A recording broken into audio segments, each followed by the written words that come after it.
इतिहास अक्सर बड़े नामों को याद रखता है, पर कुछ ऐसे अनाम नायक भी होते हैं जिनकी कुर्बानी के बिना शायद इतिहास ही बदल जाता। आज हम बात कर रहे हैं एक ऐसे ही सच्चे वीर की जिन्होंने बापूजी की जान बचाकर भारत की आजादी की लड़ाई को एक नई दिशा दी। ये कहानी है बतख मियां की। जी हाँ, साल था 1917। चंपारण सत्याग्रह अपने चरम पर था। गांधी जी मोतीहारी पहुंचे थे। अंग्रेज बुरी तरह डर चुके थे। उन्होंने गांधी जी को मारने की एक साजिश रची। योजना ये थी कि गांधी जी को दूध में जहर मिलाकर पिलाया जाए और ये काम सौंपा गया एक साधारण से इंसान को जिनका नाम था बतख मियां अंसारी। लेकिन बतख मियां अंसारी सिर्फ एक इंसान नहीं थे, वे इंसानियत की मिसाल थे। उन्होंने अपनी अंतरात्मा की आवाज सुनी और उस पल उन्होंने अंग्रेजों की साजिश का पर्दाफाश कर दिया। उन्होंने गांधी जी को आगाह किया कि बापू, ये दूध जहरीला है, इस दूध में जहर है और वो मैंने ही मिलाया है। अंग्रेज आपको मारने की साजिश कर रहे हैं। और इस तरह से बतख मियां ने न सिर्फ गांधी जी की जान बचाई बल्कि पूरे देश का भविष्य भी बचा लिया। लेकिन इससे गांधी जी की जान तो बच गई, लेकिन इस साहसिक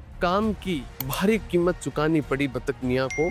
अंग्रेजों ने उनकी नौकरी छीन ली, उनका घर जला दिया, परिवार को गांव से बाहर निकाल दिया गया। गरीबी और कठिनाइयों ने उनका जीवन घेर लिया, पर बतख मियां डटे रहे सच और इंसानियत के रास्ते पर। हालांकि कई साल बाद डॉक्टर राजेंद्र प्रसाद जी, जो हमारे देश के प्रथम राष्ट्रपति, वो जो वहाँ पे मौजूद थे, महात्मा गांधी जी को जब जहर दिया जा रहा था, भारत के पहले राष्ट्रपति बने। उन्होंने खुले मंच से कहा, अगर बतख मियां उस दिन गांधी जी को न सच बताते तो शायद गांधी जी आजाद भारत देखने के लिए जिंदा ही न रहते। उन्होंने वादा किया कि बतख मियां और उनके परिवार को 50 एकड़ जमीन दी जाएगी, पर अफसोस वो वादा आज तक अधूरा है। आज 100 साल से भी ज्यादा समय बीत चुका है, पर बतख मियां का परिवार अब भी गुमनामी और गरीबी में जी रहा है। जिन्होंने देश को बचाया, उनकी अपनी पहचान ही देश भुला बैठा है। पर सच ये है कि बतख मियां सिर्फ एक इंसान नहीं थे, बल्कि वो भारत की आजादी के गुमनाम सिपाही थे। कौम के लिए जो मिट जाए वो नाम इतिहास में अमर हो जाता है, पर अफसोस कभी कभी वही नायक भुला दिया जाता है। बतख मियां जी, आपको भले ही किताबों में जगह न मिली हो, लेकिन हर उस हिंदुस्तानी के दिल में